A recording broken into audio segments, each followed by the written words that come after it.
नमस्कार। बिहार स्वाभिमान की तरफ से, बिहार स्वाभिमान आंदोलन की तरफ से आज का जो खास प्रोग्राम है, हम इस प्रोग्राम में आप सबका स्वागत करते हैं। हम अपने देश के कहें या पूरी दुनिया के कहें कि विवेकानंद, स्वामी विवेकानंद की जो आज जयंती है, वो अगर कहें यूथ आइकॉन के रूप में, तो स्वामी विवेकानंद से बड़ा यूथ आइकॉन आज तक हुआ ही नहीं। और आज भी देश में हो या विदेश में हो, जो लोग जानते हैं भारत को, भारत की परंपरा को, भारत की संस्कृति को, एक यूथ के एज में कम से कम वो हर कोई विवेकानंद जरूर बनना चाहता है। आज हमारे साथ बहुत ही दिग्गज, आप कहें कि यूथ के जो आइकॉन आप कह लें कि अपने-अपने फील्ड में किस तरह से अपने को साबित किया है, ऐसे में से यूथ के जो तेज तर्रार नौजवान हमारे साथ में हैं, नवरंग जी हैं, हमारे साथ अनुराग अग्रवाल जी हैं, हमारे साथ सिद्धि हैं और थोड़ी देर में अगर जुड़ जाए हमारे साथ, तो हमारे साथ विधायक और पूर्व मंत्री नीतीश मिश्रा जी भी हैं। खैर वो जुड़ते रहेंगे, हम लोग इस प्रोग्राम को भी स्वागत करते हैं। आज स्वामी विवेकानंद जी की जन्म जयंती का जो नेशनल एक यूथ, राष्ट्रीय यूथ दिवस को, राष्ट्रीय क्या बोलते हैं, राष्ट्रीय नेशनल यूथ डे के रूप में मनाया जाता है। और ये नेशनल यूथ डे 1984 से लेके आज तक की जो परंपरा में है, भारत की हमारी नई पीढ़ी को यह बताने के लिए, यह देश जो अपने सबसे बड़ा जो यूथ आइकन स्वामी विवेकानंद जी है, हम उनके पद चिन्हों पे चलें और हम उनको कम से कम एक दिन इसको याद करके हम अपने नई पीढ़ी को ये बताएं कि आप अगर यूथ इस देश का अगर सपना देश का देखते हैं, एक राष्ट्र का सपना देखते हैं, एक स्वावलंबी भारत का सपना देखते हैं, तो आपको एक बार विवेकानंद को देखना चाहिए, उनके जीवन को देखना चाहिए। मैं अनुराग जी का परिचय कराता हूँ। नवरंग जी, अपने पहले दर्शकों से भी परिचय कराता हूँ, सिद्धि भी आ गई है। मेरा आज से पहले 2014-15 में अचानक ऐसे जाना हुआ था सिक्किम। प्राइम मिनिस्टर का वो प्रोग्राम था, प्रधानमंत्री का ऑर्गेनिक स्टेट शायद अनाउंस किया था सिक्किम को। और उस समय मैंने देखा कि ये दो नौजवान जो आईआईएम अहमदाबाद से पास आउट करके सीधे सिक्किम के गांव में अपना रैन बसेरा बना लिया था। और सिक्किम के गांव में उन्होंने क्या देखा कि ये अहमदाबाद में का ये पढ़ा लिखा, आईएम का पढ़ा लिखा दोनों नौजवान, और जब प्रधानमंत्री इनके स्टॉल पे आके रुके और इन दोनों को पूछने लगे, तो मैं हतप्रभ था इन दोनों को, प्राइम मिनिस्टर को सारे चीज डिस्प्ले करते हुए, अपने प्रोडक्ट को बताते हुए, और मैं चुपचाप सुन रहा था। इन दोनों नौजवान में जो कॉन्फिडेंस देखा, और मुझे लगा कि एक दो नौजवान एक सपना देख रहा है, और वो सपना जो है वो गांव में देख रहा है। हम जब सपना देखते थे अपने दौर में नवरंग जी, तो हम लोग शहर की ओर भागते थे, लगता था कि गांव में कुछ नहीं होने वाला है। और ये एक जो यूथ है, ये कैसे एक आइकॉन बनने के लिए जो उसकी छटपटाहट है मन में, वो गांव जाता है। और अनुराग जी, मैं आपका परिचय कराता हूँ नवरंग जी से। नवरंग जी अभी देश के जो डिजिटल मीडिया कैंपेनर है, उसके गिने चुने में से नाम इनका नवरंग जी का आता है। नवरंग जी का सबसे खासियत यह है कि अभी होम मिनिस्ट्री में ये एडवाइजर के रूप में है, लेकिन कई स्टेट गवर्नमेंट का इलेक्शन कैंपेनिंग और बाकी जो सोशल मीडिया कैंपेनिंग होता है, उसको नवरंग जी ने संभाला है।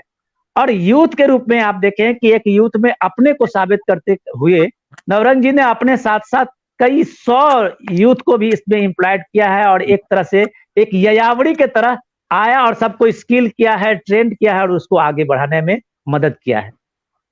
तो एक इस तरह से मुझे लगा कि आप लोगों के साथ बात करके, आज जो स्वामी विवेकानंद की जन्म जयंती है, उसको लेके अगर हम यूथ आइकॉन से बात करें, तो हमारे जो सुनने वाले दर्शक हैं, हमारे जो सुनने वाले लोग हैं, यूथ हैं खास करके, उनको एक प्रेरणा मिलेगी।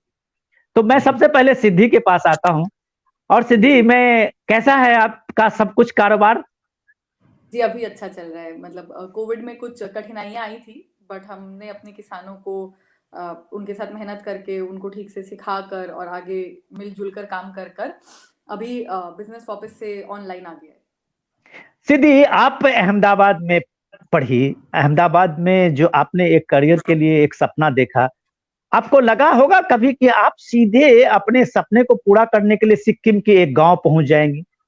आज उस गांव में जैसा मुझे देखा लगा, उस समय की बात मैं कह रहा हूं, कि उस गांव में आपने गांव के आसपास कई 100 फार्मर्स को आपने अपने तरह से एम्प्लॉयड किया। आपने अपने इस चेन में पर्वता फूड्स को लेके आपने जो शुरू किया, उसमें 100-200 से ज्यादा लोगों को एम्प्लॉयड किया।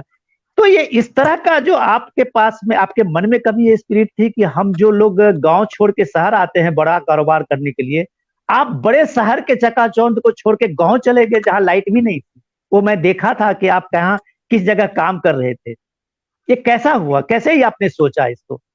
तो विनोद जी, जैसे हमारे वहाँ पे एक कोर्स था शोध यात्रा, जब हम एमबीए कर रहे थे, तो वो कोर्स में हम सिक्किम गए थे और हम जैसे दिन में ट्रैकिंग करते थे और रात को जिस भी गांव पहुंचे वहीं पे गांव वालों के साथ हम सोते थे, उन्हीं के घरों में। तो उस कॉन्वर्सेशंस के दौरान हमें पता चला कि सिक्किम जो स्टेट है वो पूरा स्टेट ऑर्गेनिक में कन्वर्ट हो रहा है, बट वहाँ के जो फार्मर्स हैं उनके पास कोई मार्केट एक्सेस अवेलेबल नहीं है। वहाँ का सब प्रोडक्ट सिलीगुड़ी आता है वेस्ट बंगाल में, और नॉर्थ ईस्ट के वेस्ट बंगाल के सब प्रोडक्ट्स के साथ मिक्स हो जाता है और वो कन्वेंशनल में बिकता है। मतलब जो उसकी ऑर्गेनिक आइडेंटिटी है वो खो रही है और किसान फार्मिंग छोड़ के शहर जाना चाह रहा है, छोटे मोटे लेबर वर्क जो भी नरेगा वगैरह में मिल रहे हैं। तो जैसा कि आपने कहा कि लोग शहर की तरफ आकर्षित होते हैं, बट अपने एग्रीकल्चर में इतना स्कोप है और इतनी पोटेंशियल है और इतनी ज़रूरत है एग्रीकल्चर को अपने देश में बढ़ावा देने की। तो हमने ये सोचा कि अगर हम यहाँ गांव जाकर किसानों के ऑर्गेनिक प्रोडक्ट्स को मार्केट से कनेक्ट करें तो हम काफ़ी इम्पैक्ट क्रिएट कर पाएंगे इन किसानों के जीवन में, और जिससे कि जो अभी जो यूथ है, जो किसान हो की जो गया। यंगर, वो अटैच रहेंगी एग्रीकल्चर में, वो शहर जाकर कोई क्लेरिकल जॉब या मैनुअल वर्क करने की जगह खेती में अपना ध्यान ज्यादा दें। तो मैं सिद्धि, मुझे ये लगा कि आपको ये कभी एक मिनट के लिए लगा तो होगा कि ये बहुत ही कठिन रास्ता है जो आपने रास्ता चुना है, और खास करके एक लड़की को। और आपने इन सारी चीजों को, क्या आपके फैमिली के लोगों ने इस चीज को, आपके इस पहल में सपोर्ट किया? आपको लगा होगा नहीं कहाँ फंस गए आके यार? जी, फैमिली का काफ़ी सपोर्ट रहा है। हम दोनों की फैमिलीज़ ने बहुत सपोर्ट किया है। जैसे हमारे फैमिली जैसे बिज़नेस में ही हैं, मेरे पापा जूट रोप मैन्युफैक्चरिंग में हैं, तो वो बचपन से एक था। उन्होंने भी सिखाया है कि अपने को भाई जॉब सीकर नहीं बनना है, जॉब क्रिएटर बनना है, लोगों को एम्प्लॉयमेंट देनी है। और ये बिल्कुल सही है कि बहुत ही डिफ़िकल्ट है कर ऊपर से ये जो अपने हिमालयन टेरेन्स हैं, जो सिक्किम वगैरह जो पहाड़ी इलाका है, वहाँ पे काम करना, एंड बीइंग अ वुमन, जैसे वॉशरूम्स अवेलेबल नहीं होते हैं, तो 12 घंटे तक खा पी नहीं सकते हैं जब खेत पे काम कर रहे हैं। तो इस तरीके वाह, की डिफिकल्टीज ये रही हैं। चैलेंजिंग था। और बट जैसे जब भी ऐसा लगता था बीच बीच में कि बहुत ही डिफिकल्ट चीज़ है, क्या हम लोग कर पाएंगे इसे, बट जब हम देखते हैं कि जो फार्मर्स हैं उनकी जीवन में जो बदलाव आ रहा है, जो इम्पैक्ट आ रहा है, तो मतलब एक फार्मर के जीवन में भी अगर हमने सुधार लाया है, इम्प्रूवमेंट लाया है, तो वो हमें मोटिवेट करता है कि हम अपनी इस जर्नी को कंटिन्यू करें, और उससे ही मोटिवेट होके हमने वो हार्ड सफर पूरा पार किया। बहुत बढ़िया। तो अनुराग, मैं आपका, आप जो अपनी पढ़ाई लिखाई की, आपने जीवन में जो संघर्ष किया, वो अपना संघर्ष के साथ में आप सैकड़ों हजारों लोगों को के संघर्ष को आसान बनाने के लिए लगभग एक काम किया है। जब आप जी गांव जाते हैं और गांव के लोगों के साथ काम करते हैं, गांव में वहां जहां कोई पूंजी नहीं है, वहां आप अपनी तरफ से पूंजी लगाने की बात करते हैं। आज की तारीख में जो किसान आंदोलन हो रहा है, पता नहीं क्यों है, क्या है इसके पीछे का, लेकिन यही तो था कि इस फॉर्म से जो रिफॉर्मेशन था, उसका बेसिक तो यही है कि जहां जहां पे इन्वेस्टमेंट नहीं है, जहां पूंजी नहीं है, जहां इंटेलिजेंस नहीं है, जहां पे कोई ऐसा स्कोप नहीं है, वहां लोग पहुंचे। और अनुराग, जी आप पहुंचे उस सिक्किम में, आप उन अनपढ़ किसानों के साथ में काम शुरू किया जो इससे पहले कुछ देखा ही नहीं था, और आपने वहां के उस बिजनेस को जो इस तरह से बनाया कि आज वो बिजनेस इंटरनेशनल मार्केट में पहुंच गया। क्या आपको लगता था कि ये काम इतना आसान है? जी जी सर, मैंने ऑनेस्टली जब हम लोग ने शुरुआत करी थी तो ये खुद को भी नहीं मालूम था कि ये इतना बड़ा एक मिशन बन जाएगा। और आज की डेट में सिक्किम का एक नाम है वहां पे, पूरे विदेशों में ऑर्गेनिक इंडस्ट्री में सिक्किम का एक पूरा नाम है। हम लोग ने फेयर्स में पार्टिसिपेट किया, इंटरनेशनल फेयर्स में पार्टिसिपेट किया और सिक्किम का एक नाम पैदा किया। मैं आपको बताता हूँ, शुरुआती दिनों में जब हम सिक्किम में काम करते थे और लोगों को बताते थे, तो लोगों को ये भी नहीं मालूम होता था, हमसे ये क्वेश्चन पूछा जाता था कि सिक्किम इंडिया में है कि चाइना में है। तो मैंने इतनी भी अवेयरनेस नहीं थी वहां के, और वहां के किसानों को वहां के चीफ मिनिस्टर ने, वहां के प्रशासन ने जो इतना बड़ा स्टेप लिया कि हम पूरे पूरे प्रदेश को ऑर्गेनिक करेंगे, उसमें हम लोगों ने अपना योगदान प्रदान किया और वहां के किसानों का उत्पाद डायरेक्ट कस्टमर तक जा रहा है, जो कि ऑथेंटिक ऑर्गेनिक है। और ये एक मिशन के रूप में बदल गया है, जिसको पूरे नॉर्थ ईस्ट में हम लोगों का विजन है कि पूरे का पूरा नॉर्थ ईस्ट में जो पहाड़ी इलाके हैं अपने, उनको ऑर्गेनिक बनाया जाए। लगता है विनोद जी ड्रॉप हो गए हैं। नहीं नहीं अनुराग जी, मैं 2014 की बात कर रहा हूँ। हेलो, जी जी आ रही है आवाज? तो 2014 के हाँ 2014 या 15 की बात है कि मैंने आपके स्टॉल पर प्रधानमंत्री को देखा था। जी। तो 2000 प्रधानमंत्री 15, 2016। हाँ कुछ, हाँ 16 एग्जैक्टली, मुझे याद नहीं था वो डेट। तो आप जब प्रधानमंत्री को बता रहे थे, मोदी जी को, अपने ऑर्गेनिक प्रोडक्ट्स के बारे में, आप क्या बता रहे थे और आपकी बात सुन करके वो क्यों क्यों इतना कन्विंस हो रहे थे? जी सर, हम लोग ने उनको ये बताया कि हम लोग ने IIM अहमदाबाद से पढ़ाई करके वहां की कॉर्पोरेट जॉब्स को नहीं लेके नॉर्थ ईस्ट के दूर दराज इलाके में आके ऑर्गेनिक खेती में काम कर रहे हैं। तो उनको वो बहुत अच्छा लगा कि एक इतने पढ़े लिखे लोग एक दूर दराज इलाके में नॉर्थ ईस्ट में, ना कि मैं और सिद्धि दोनों नॉर्थ ईस्ट से नहीं है, अपनी जॉब को छोड़ फार्मर की वैल्यू चेन पे काम कर रहे हैं। उनको ये बात अच्छी लगी कि एक पढ़े लिखे यूथ, वो उनको मैंने मोमेंट उनके लिए, मैंने उनके चेहरे पे अगर आप देखते हो उस समय, तो मैंने देखा कि वो खुशी क्या थी उनके उसमें। बहुत बढ़िया। नौरंग जी, आपने सुना हमारे इस दोनों यूथ आइकॉन को, जो कैसे शहर की इस जिंदगी को छोड़ के और एक गांव में जाके, और जो स्ट्रगल आपको बताया है अभी सिद्धि ने, आपने वो भी सुना होगा। नौरंग जी, आप तो सोशल मीडिया के, आप कह सकते हैं कि आप सबसे बड़े कैंपेनर हैं अभी के दौर में। जो यूथ का, आज का यूथ का आप जब देखते हैं तो आपको लगता है कि सोशल मीडिया पे मैक्सिमम टाइम तो यूथ लगा रहे हैं, लेकिन एक क्रिएटिविटी के रूप में, एक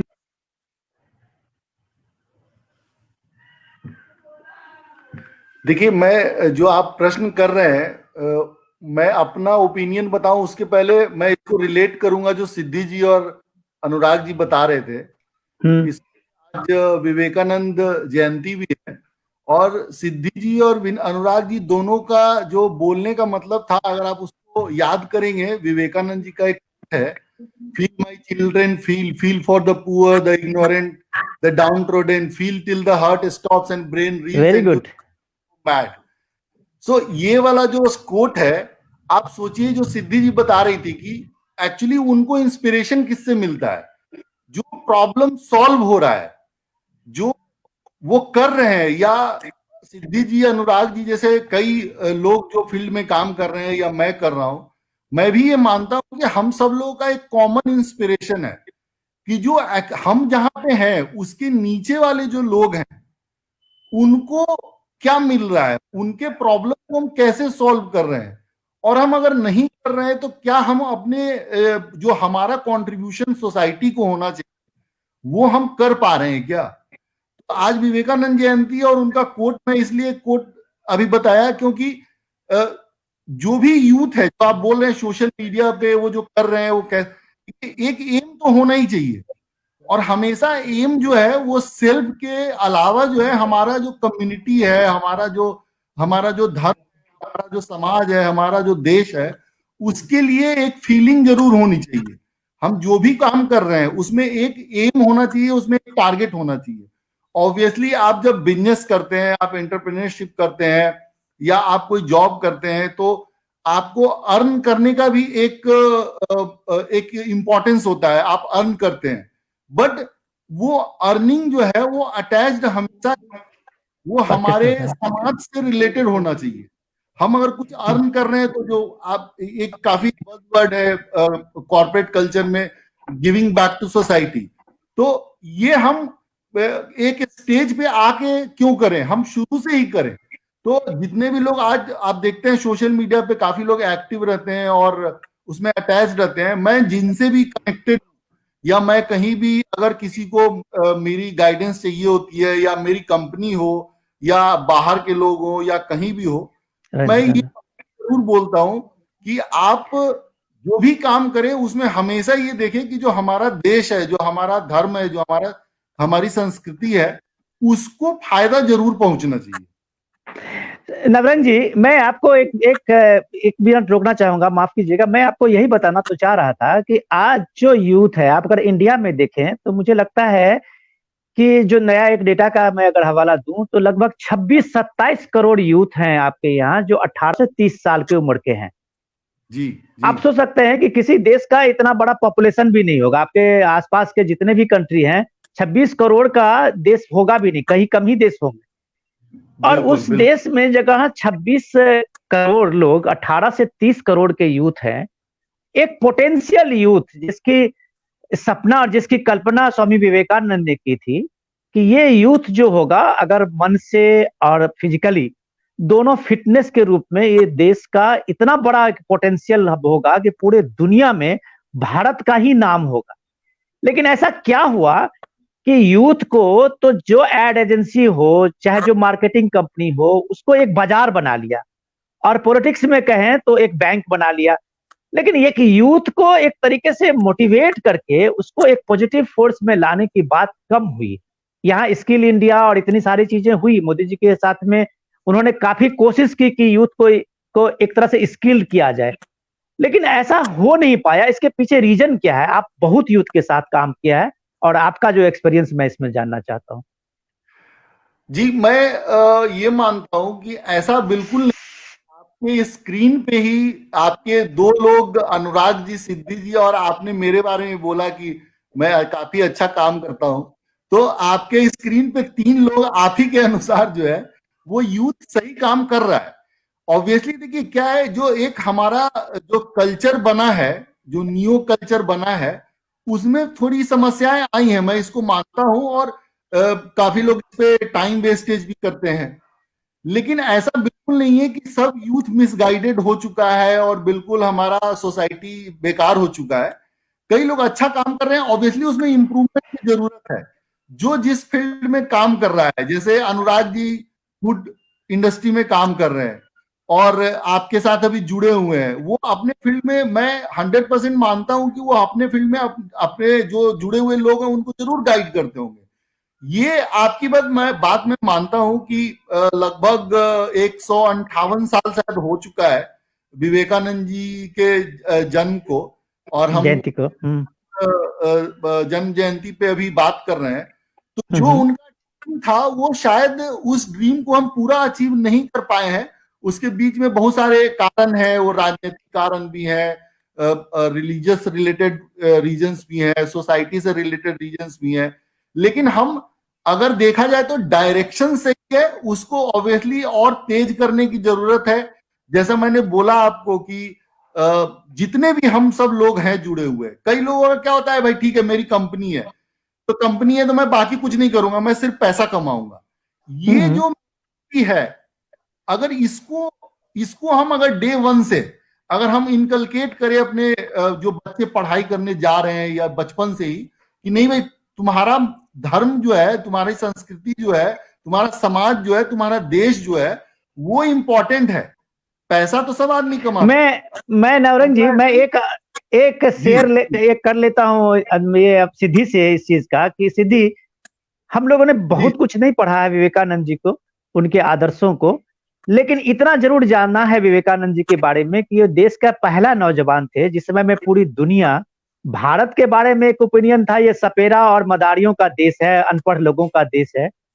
उस दौर में 1893 की बात होगी, शिकागो में जब विवेकानंद जी गए थे, उस दौर में पूरी दुनिया को दिखाया कि भारत आदिकाल से पहले भी गुरु रहा है और आज भी भारत विश्व गुरु का एक दर्जा रखता है। आप मुझे बताइए कि जिस दौर में आत्मनिर्भर भारत की बात आज हो रही है, और मुझे आज एक डेटा देखने को मिला कि 42,000 से ज्यादा इंडिया में स्टार्टअप है, कि नए यूथ जो हैं उन्होंने एक अपनी तरह से एक भारत को एक सबल बनाने के लिए, एक बलशाली भारत बनाने के लिए अपने आगे बढ़े हैं। लेकिन आपको क्या लगता है कि जो स्टार्टअप इंडिया का जो एक नारा था मोदी जी का, और जिसमें काफी यूथ आए थे आपके तरह, काफी प्रोफेशनल्स जो है उन्होंने अपने अपना कैरियर चुना था अपने लिए, तो क्या आपको लगता है कि इंडिया का जो माहौल है उसमें यूथ क्या सामाजिक भागीदारी देके काफी यूथ को अपने साथ बना सकता है? ऐसी कोशिश आप लोगों ने की है या आपने देखा है इसमें कोई पॉजिटिविटी आपको लगा है समाज में? जी, ये मैं ज़रूर कहना चाहूँगी कि जब से ये स्टार्टअप इंडिया का प्रोग्राम शुरू हुआ है 2016 से, जब से मोदी जी ने शुरू किया है, उसके बाद ये ओवरऑल स्टार्टअप करना या स्टार्टअप क्या होता है या स्टार्टअप से हम कैसे खुद का भी भला कर सकते हैं, देश का भला कर सकते हैं, ये काफ़ी ज़्यादा फैला है पूरे सोसाइटी में एंड स्पेशली यूथ्स के बीच में। हमने जब अपना वेंचर शुरू किया था 2013-14 में हमने अपना स्टार्टअप शुरू किया था। हम जब आईएम से निकले थे, तो उस समय स्टार्टअप के बारे में लोगों को उतना पता भी नहीं होता था। हमने जॉब छोड़ दी तो ऐसे घर परिवार रिश्तेदारी आप अगर कहेंगे तो वो बड़ा प्रेशर करते थे कि अरे ये तो गलत रास्ते पे जा रहे हैं, ये सब क्या कर रहे हैं, रेडी पे सब्जी बेचोगे क्या, वो समझ नहीं थी कि हम क्या करना चाह रहे हैं या क्या स्टार्टअप है। बट जब से 2016 से मोदी जी ने जब से स्टार्टअप इंडिया पे फोकस करना शुरू किया है, आज बहुत मतलब समाज में काफी इज्जत हो गई है इस चीज की। अगर आज कोई बोलता है कि मुझे नौकरी नहीं करके अपना स्टार्टअप करना है या मुझे कुछ समाज में कुछ इम्पैक्ट लाना है, तो परिवार वाले, रिश्तेदार, समाज वाले इस चीज को समझते हैं और इस चीज को अहमियत देते हैं। और ये बहुत इंपॉर्टेंट है। अगर आपको घर परिवार समाज से सपोर्ट मिलता है इस डायरेक्शन में आगे जाने का, तो वो काफी इंपॉर्टेंट होता है कि आप अपनी जर्नी पे आगे चल पाएं और लोगों के जीवन में इम्पैक्ट ला पाएं। तो मैं अनुराग जी, मैं आपसे एक चीज जानना चाहूंगा कि हम लोग जिस कल्चर में पैदा लिए हैं, हम लोग एक इंडिविजुअल अपनी आइडेंटिटी बनाने के साथ साथ हम लोग समाज के बारे में एक बार जरूर सोचते हैं। या हमें लगता है कि हमारी एक जिम्मेदारी अपने समाज के लिए भी होती है। तो विवेकानंद जी जो एक सपना देखते थे एक यूथ से, आपको मैं बताऊं कि विवेकानंद जी अगर शिकागो में भी जो भाषण किया था, जो आज भी विश्व प्रसिद्ध भाषण में से माना जाता है एक, तो उन्होंने अपने पूरा भाषण डेडिकेटेड यूथ के लिए ही किया था। और क्योंकि वो मानते थे कि ये देश की जो एनर्जी है, एनर्जी का जो एक्चुअली इंजन जो है वो यूथ है। तो आप अनुराग जी आज की तारीख में एक सक्सेस एंटरप्रेन्योर हैं, और आप अपने संघर्ष से, अपने बूते, अपने साहस से, अपने धैर्य से आप उस रिमोट में काम किया और आपने एक बड़ा सा अपने लिए एक स्पेस बनाया। क्या आपको लगता है कि सामाजिक भागीदारी में आपकी जो जिम्मेदारी बनती है वो सही जिम्मेदारी आप निभा रहे हैं? सर, जो पर्वता फूड्स बनाने का हमारा विजन है, जिसके लिए आप जो कहते हैं कि हम लोग दूर दराज गांव में गए, तो हमारा जो मोटिवेशन है और जो विजन है वो दो फोल्ड है। पहला फोल्ड है सोशल कैपिटल बिल्ड करना, जिससे कि हम लोगों की कंपनी का विजन है कि हम उसी रीजन में जाते हैं जहां डिफिकल्ट रीजन्स हैं, जहां पे कोई भी नॉर्मल कंपनी नहीं जाती। सिक्किम, मेघालय, अरुणाचल, उड़ीसा के नक्सल एरिया, उसमें काम करते हैं। तो जो एक हम लोग कंपनी का जब बैलेंस शीट करते हैं तो दो पार्ट में है। पहला कि हमने सोशल कैपिटल क्या बिल्ड किया, वो हमारा पैशन है। हम लोग आज की डेट में 2000 से 4000 किसानों को हर साल ट्रेनिंग देते हैं free of cost. Very good. तो वो हमारा सामाजिक दायित्व है। और दूसरा है कमर्शियल, क्योंकि सामाजिक दायित्व तभी निभा पाएंगे जब कमर्शियल दायित्व भी साथ में चलता रहेगा। तो दोनों एंगल को लेके हम लोग ने कंपनी बनाई है। और इसलिए मैं आपको बोला, पहला सोशल कैपिटल है, दूसरा कमर्शियल कैपिटल है। और इसमें एक युवा एज में देखिए, आप एंटर करते हैं तो आप डिफिकल्ट रीजन हैं और जो समस्याएं हैं आप उसको हैंडल करने में थोड़े ज्यादा सक्षम होते हैं और एज के मुकाबले। तो और जो आज का जो यूथ है, माने बहुत अच्छे काम हो रहे हैं। जो यूथ काम कर रहे हैं वो बहुत अच्छे काम कर रहे हैं। वुमेन की सैनिटेशन पे, हेल्थ पे बहुत अच्छे काम हुए हैं। दूसरा, डिजिटल मीडिया का इतना बड़ा रोल आ गया है। देखिए, अगर आप उसको सदुपयोग करेंगे तो डिजिटल मीडिया में बहुत पावर है। और अगर आप सिर्फ व्हाट्सएप करते रहेंगे और सिर्फ चिट चैट करते रहेंगे तो समय का दुरुपयोग भी है। तो उसका एक फाइन बैलेंस बनना भी बहुत जरूरी है, जो आप पहले बहुत अच्छा, बहुत अच्छा। तो मैं अनुराग जी, आपने डिजिटल की बात की तो मुझे लगता है कि मुझे नवरंग जी से एक पूछना चाहिए कि नवरंग जी जिस स्टेट से आते हैं, बिहार से आते हैं, मैं भी वहीं से हूँ, और आप बताएं कि 12 करोड़ का पॉपुलेशन है बिहार, उसमें 9 करोड़ से ज्यादा एंड्रॉयड फोन जो है वहाँ यूजर्स बिहार में है, और सबसे ज्यादा जो है वहाँ यूथ है। अभी हम जो सोशल मीडिया की एक्टिविटीज में देखें तो मैं नवरंग जी से ये जानना चाहता, क्योंकि नवरंग जी इसके चैंपियन कहे जाते हैं, डिजिटल मीडिया के लोग इतने कैंपेनर हैं, कम्युनिकेटर भी हैं एक तरीके से। मुझे ये लगता है कि मैं इनसे जानना चाहता हूं कि नवरंग जी, जितना रिएक्शनरी यूथ हुआ है इस दौर में सोशल मीडिया के कारण, तो आपको सोशल मीडिया के, चाहे वो फेसबुक ग्रुप हो, सॉरी व्हाट्सएप ग्रुप हो, चाहे वो ट्विटर हो, चाहे वो ट्रोल हो, जो भी चीजें आप कह ले, लोगों का, यूथ का जो रिएक्शन निगेटिविटी में है और वो ट्रोलिंग में है, क्या आपको लगता है कि ये एक मार्केटिंग है या यूथ के पास में कोई ऐसा मोटिवेशन नहीं है? आपको क्या लगता है, जब आपने तो काफी रिसर्च किया है इस फील्ड में? जी देखिए, आप जो बोल रहे हैं उसमें कई चीजें सही भी है, मैं सहमत हूं इस बात से। जैसा अनुराग जी ने भी बोला कि डिपेंड करता है, और रिएक्शनरी जो हुआ है उसके पीछे रीजन देखिए, 2-3 चीजें मैं बताऊंगा। इसमें थोड़ा पर्सपेक्टिव देखना पड़ेगा हमें कि एक समय था जब टेलीविजन और प्रिंट का डोमिनेंस था, ज्यादा नहीं, आज से अगर आप 2010 के पहले जाएंगे तो बिल्कुल सोशल मीडिया तो था ही नहीं, सब आ रहे थे, फेसबुक ट्विटर सब शुरू हो रहे थे उससे। तो डोमिनेंस के कारण क्या होता था कि विनोद जी टीवी पे जो बोलेंगे वही सब लोग सुनेंगे, वो सही बोल रहे हैं, वो किसी का पक्ष ले रहे हैं या नहीं है, उसका किसी को कोई जानकारी नहीं होता था। अभी क्या हुआ है, आप देखेंगे कई ट्विटर पे, बहुत अच्छा। ग्रुप्स पे हैंडल्स देखेंगे, आप फैक्ट चेक करते हैं लोग, है ना। एक मैं पॉलिटिकल कैंपेन भी करता हूं, तो मैं पॉलिटिकल कीड़ा करके एक हैंडल है, आप जाके देखेंगे, विद इन 1 आवर अगर किसी ने कुछ गलत बोला, 1 आवर के अंदर पूरा उसका साक्ष्य जो है सामने आ जाता है। जैसे अनुराग जी सिद्धि जी काम करते हैं सिक्किम स्टेट के अंदर में, ऑर्गेनिक है, कंप्लीटली ऑर्गेनिक स्टेट डिक्लेयर्ड है।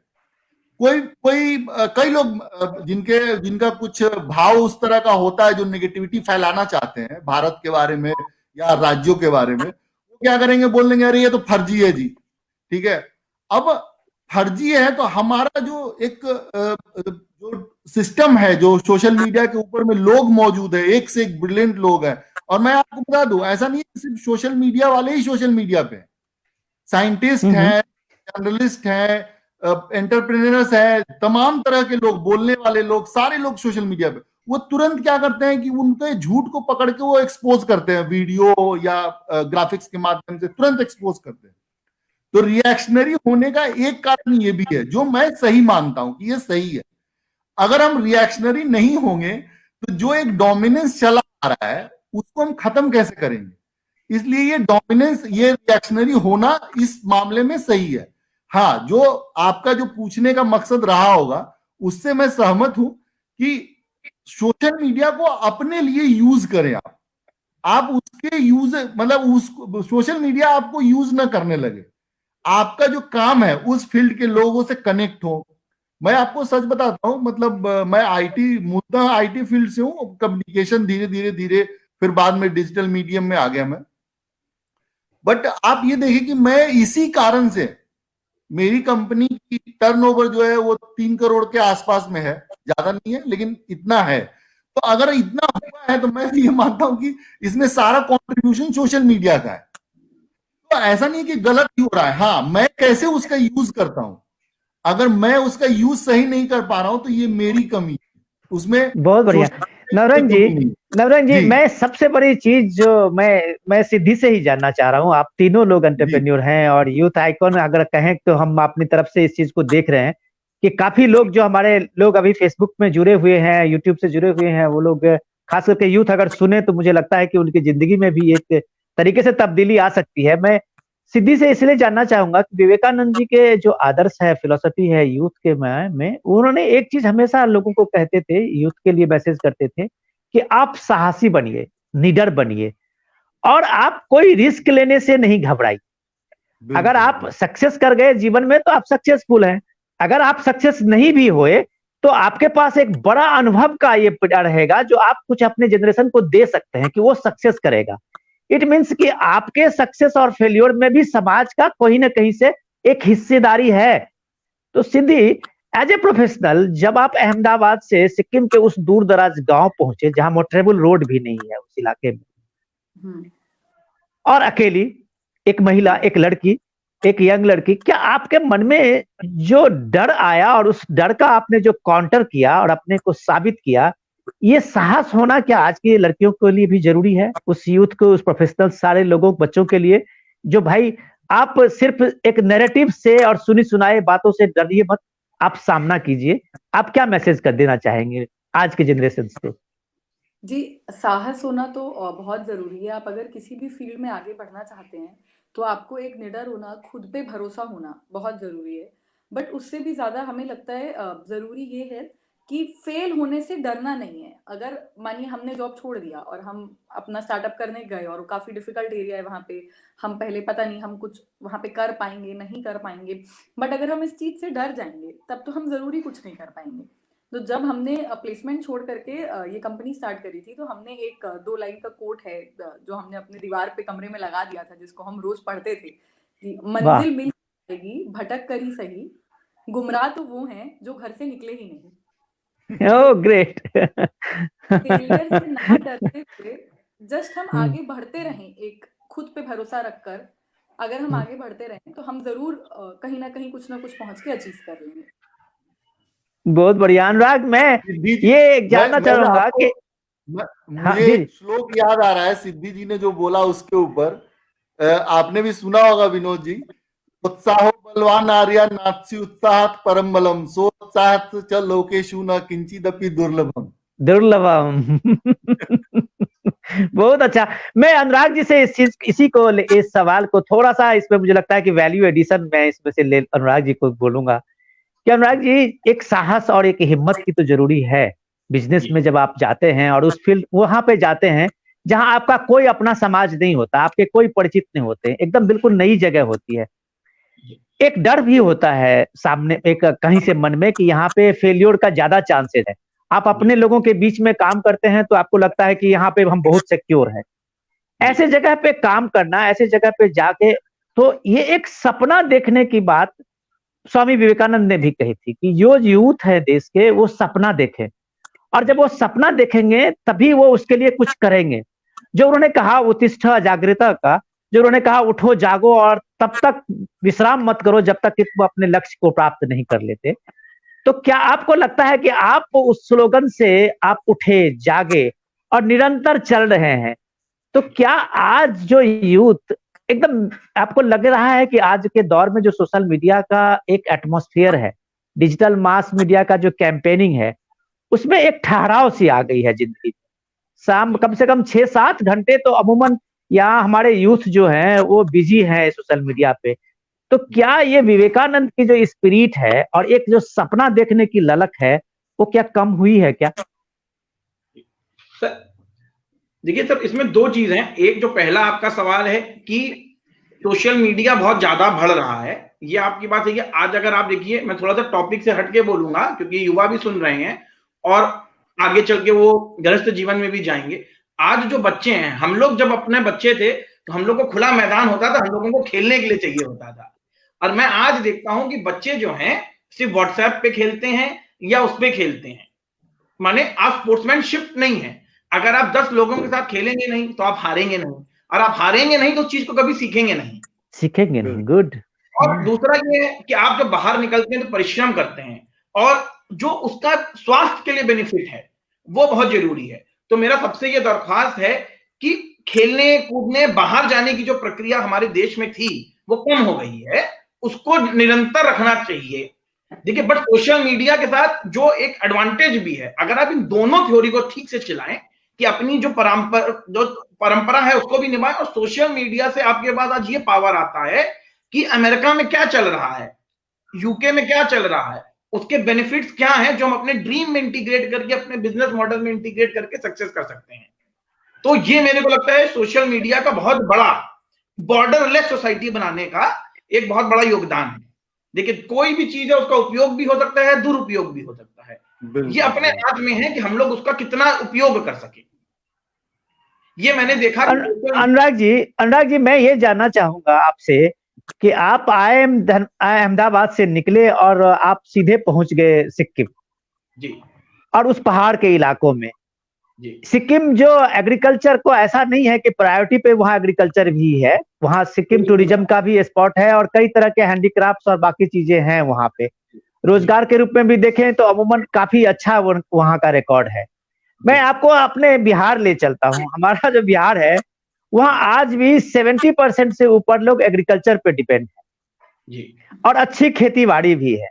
जी आप जो है एक तरह से फार्मर्स के, जो इलिटरेट फार्मर्स है, अनस्किल्ड फार्मर्स है, उसको तो उस इलाके में ट्रेन किया है।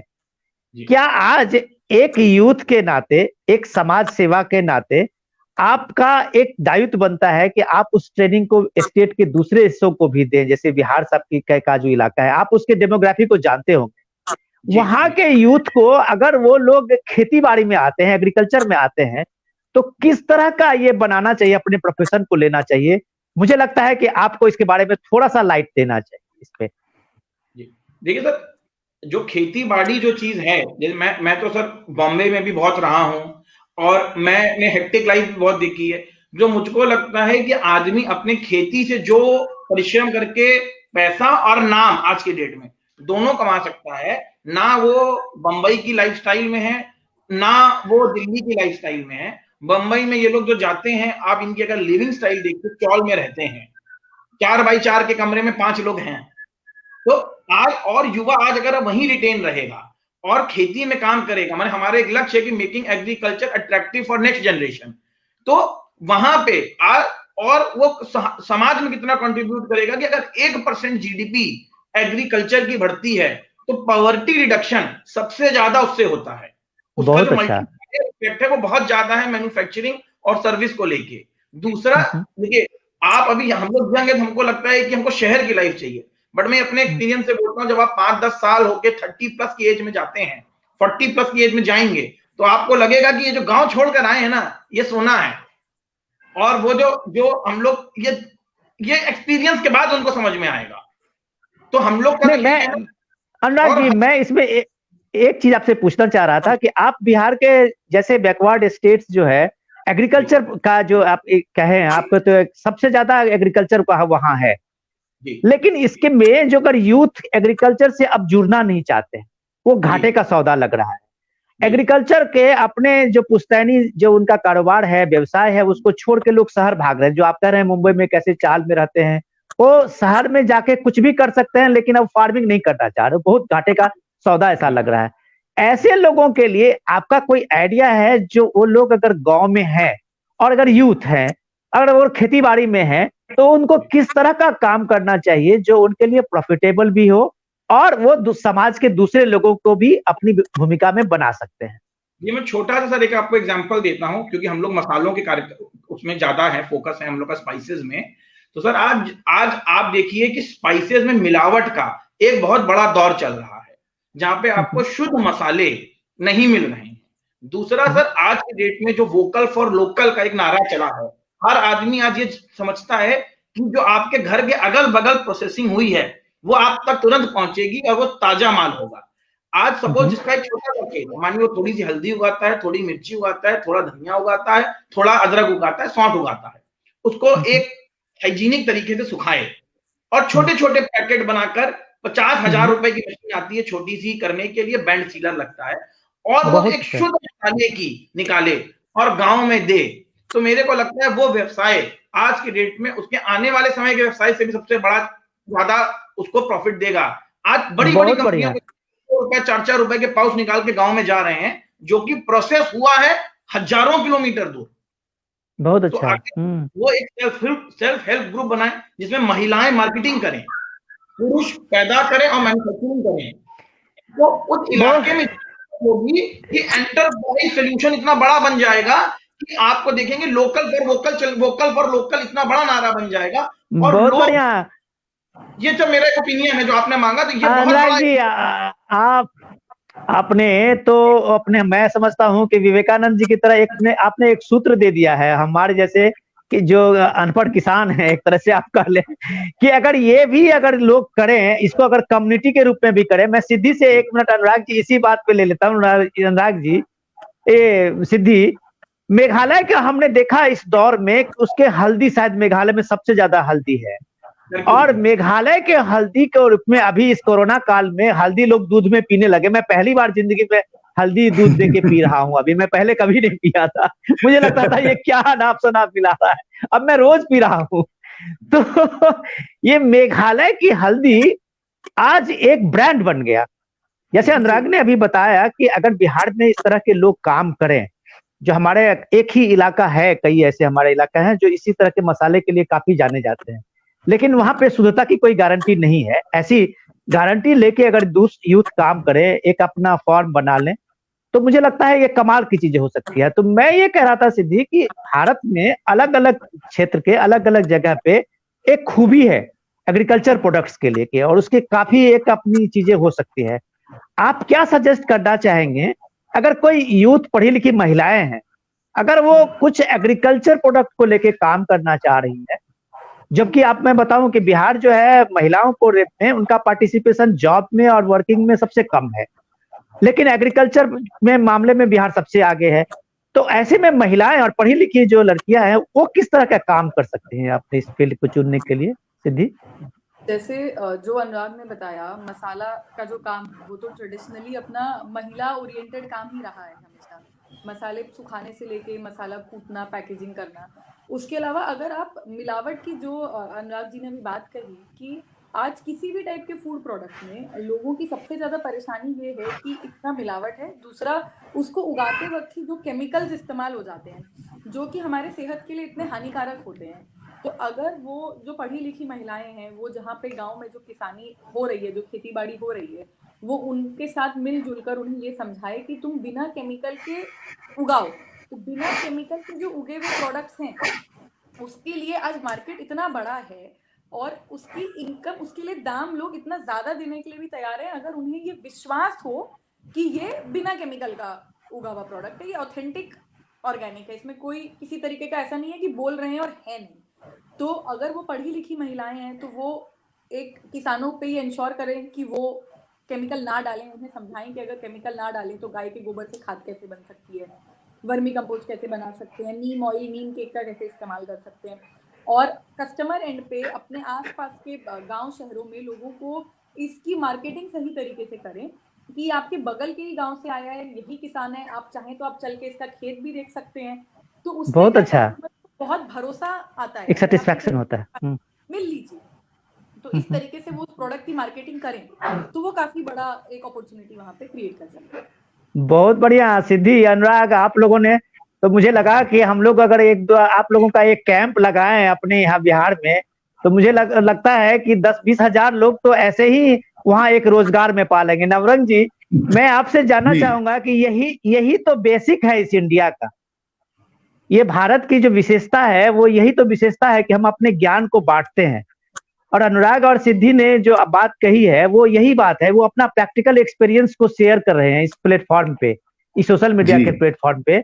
और जो हमारे दर्शक जो यूथ हैं वो खास करके आज ये सुन के अपने मन में कुछ ठान तो रिजोल्यूशन तो ले सकते हैं कि जिंदगी कहीं से भी स्टार्ट की जा सकती है। लेकिन नवरंग जी, मैं ये जानना चाहता हूँ आपसे कि आपने इन यूथ की भारत में समस्या देखी है, आप जहां जाएंगे वहां आपको एक तरह से कैओस जैसा लगेगा आज की तारीख में, क्योंकि जो सेटिस्फैक्शन का लेवल है वो भी एक स्ट्रीम पे है, और आप देखेंगे एक तरह से कि उसी तरह से एक असंतोष का भी है।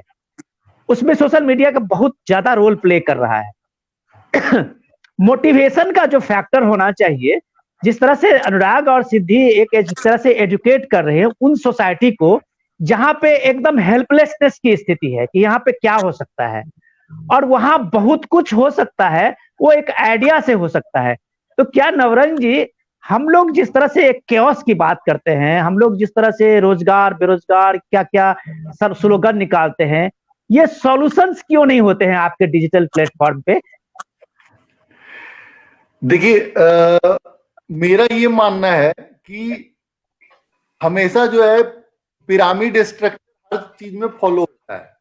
कुछ लोग करने वाले होते हैं, कुछ लोग बोलने वाले होते हैं, कुछ लोग सुनने वाले होते हैं, और कुछ लोग सब कुछ सुन समझ के भी नहीं करने वाले होते हैं। आपने वो वाला श्लोक आपने सुना होगा, उद्यमेन ही सिद्ध्यंति कार्याणि न मनोरथ सिंहस्य प्रविशन्ति मुखे मृगा। तो वो वाला जो श्लोक है ना, मैं इसलिए बोल रहा हूं कि हम सोचे और करें नहीं तो नहीं होगा, चाहे वो सोशल मीडिया की बात हो या बिना सोशल मीडिया के हो। अगर सिद्धि जी और अनुराग जी सिर्फ सोचते हैं कि अच्छा हम सिक्किम जाएंगे, है ना, और हम करेंगे, और वो आराम से अहमदाबाद से निकल के कहीं यूएस में चले जाते, किसी कंसल्टिंग कंपनी में ज्वाइन कर लेते, पता नहीं हो सकता है करोड़ों की सैलरी बन जाती इनकी।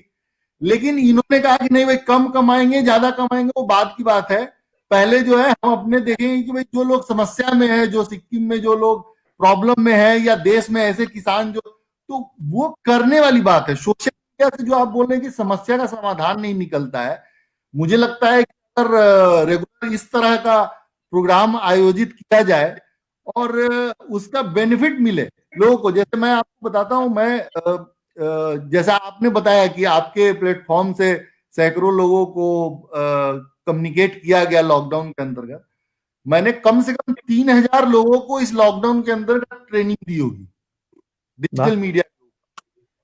उसमें digital media, SEO, website development का, और कोई हमने चार्ज नहीं किया उसमें। बहुत हमने अच्छा। भी किसी से नहीं लिए, जबकि लोग कमाते हैं। मैं, हो सकता है मैं फीस लेता तो हो सकता है मुझे भी मिल जाता।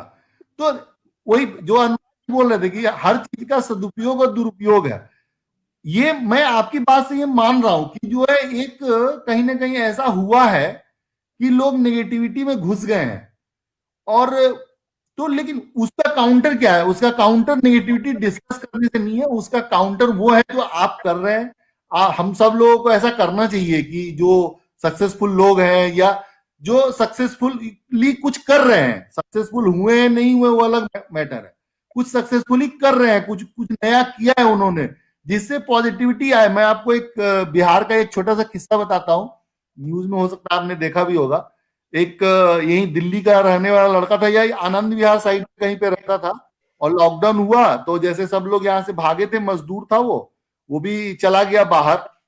और उसके बाद प्रॉब्लम तो चल ही रहा था, बट उसके बाद जो प्रधानमंत्री जी ने जो स्कीम्स वगैरह अनाउंस किया था, उसमें उस लड़के ने लोन लेके एस्बेस्टस जो घर के ऊपर डालते हैं, जो टेम्पोररी स्ट्रक्चर या कई लोग घर में भी डालते हैं, एस्बेस्टस लगाने होल्डिंग का उसने शुरू किया। एंड उसके बाद ही received one of the best entrepreneur award from some government agency, क्योंकि वो बिल्कुल उसने किया और रिक्वायरमेंट इतना ज्यादा था उस। तो देखिए वो वाली बात है, जोश में है, मैं मानता हूं इस चीज को, लेकिन पॉजिटिविटी फैलाने वाले भी लोग हैं। तो मेरा भी ये मानना है कि ऐसी पॉजिटिव चीजें जो है वो बाहर आनी चाहिए, और उसी से पॉजिटिविटी धीरे धीरे फैलेगा और लोग सही लाइन पे जाएंगे। 100% तो दुनिया में कुछ हुआ ही नहीं, लेकिन हाँ एक मेजोरिटी चीजें जो है पॉजिटिव हो सकती है, ये मेरा बड़ा मानना है। और मैं हमेशा मानता हूं कि उसी एस्पेक्ट पे ध्यान देना चाहिए जी। बहुत बढ़िया। और अनुराग जी, नवरंग जी, सिद्धि, आप लोग आए, मैं कितना खुश हूं। और हमारे जो इस प्लेटफॉर्म पे बिहार स्वाभिमान आंदोलन पिछले महीनों से ये काम कर रहा था, मुझे लगता है कि आज का दिन जो है उसके लिए सबसे एक इम्पोर्टेंट दिन और सबसे महत्वपूर्ण दिन है कि आप लोगों ने एकदम पॉजिटिविटी फैलाने का आपने पूरा वायरल कर दिया। और सवाल ये है कि हम लोग जो अब तक चर्चा कर रहे थे, उस चर्चा में आज आपने जो इंस्पायरिंग यूथ की जो बात हम कर रहे थे, वो सच में आप लोग आइकॉन हैं कि आप लोग जितना अपने बारे में सोचते हैं उससे ज्यादा समाज के लिए सोचते हैं। मैं याद करता हूं वो दिन की जब पूरे दुनिया में विवेकानंद जी को लोग जानते थे, तो लगता था कि हिंदुस्तान का ये गौरव है। और हिंदुस्तान का गौरव कहने का मतलब होता है कि वो जीवन जो समाज के लिए लोग जीता है। ये स्थिति पूरे देश में आज भारत में बदल गई है। आज हम लोग जो है इतने कंसंट्रेट कर गए हैं अपने व्यक्तिगत, अपने, चाहे वो समस्या हमारी हो, चाहे हमारी परिस्थिति ऐसी हो कि हम बाहर देखना ही नहीं चाहते। फिलंथ्रोपी आपकी बात करिए तो इंडिया में नगण्य से है, 0 लेवल पे पहुंच गया है। और दुनिया के आप देशों में देखें तो फिलंथ्रोपी जो है वो पूरा दुनिया एक दूसरे का उदाहरण हमें अब बता रही है, जो हमारा ये कैरेक्टर था। तो इसलिए आज आप लोगों ने अपने तरह से जो समाज को हमेशा मदद करने के लिए, और अनुराग, सिद्धि और नवरंग जी ने अपने जो एक आदर्श स्थापित किया है कि मदद जितना आप कर सकते हो वो लोगों को करें। और मुझे लगता है कि ये सबसे बड़ी जिम्मेदारी समाज के उस नौजवानों की है, पढ़े लिखे नौजवानों की है, प्रोफेशनल्स और सक्सेसफुल अचीवर्स की है। आप तमाम लोगों का बहुत बहुत शुक्रिया आने के लिए। नमस्कार, हम लोग फिर मिलेंगे। और इसी तरह से सिद्धि, कुछ टिप्स हम आपसे लेंगे कि हमारे जैसे जो बिहार और कई बैकवर्ड स्टेट्स हैं, वहां आप लोगों का थोड़ा सा टिप्स जरूरी है कि लोग लें और कुछ अपनी जिंदगी को रोशन कर सके। बहुत बहुत धन्यवाद नवरंग जी, अनुराग जी, सिद्धि, नमस्कार। नमस्कार।